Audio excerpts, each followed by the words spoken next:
As a young boy, I loved making videos. I spent every spare second making surf movies and skate videos with my friends.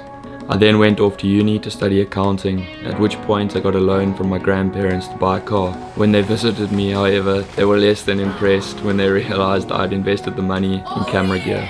I landed a lot of cool gigs doing after videos for large festivals and drone videos for big companies like GoPro and Emirates. But because of this, my grades were suffering and I was beginning to feel like a bit of a loser, so I decided to grow up and sell all my camera gear. Well, fast forward a couple of years and I hadn't made a single video since selling my gear, but I'd graduated cum laude and second in my class.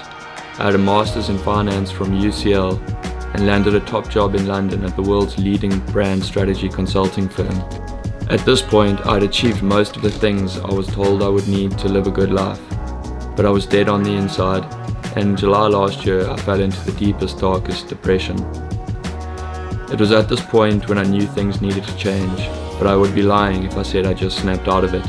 The reality is, I caused an enormous amount of pain to the people around me, and I got help. During this time, I learned about the importance of friendships and family, and being authentic to yourself.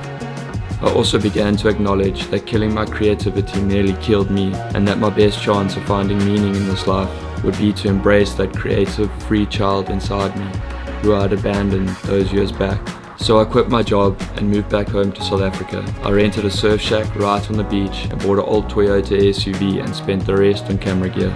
I've now started a freelance videography business and I do mostly weddings and travel videos, but I have big aspirations and hopes for the future.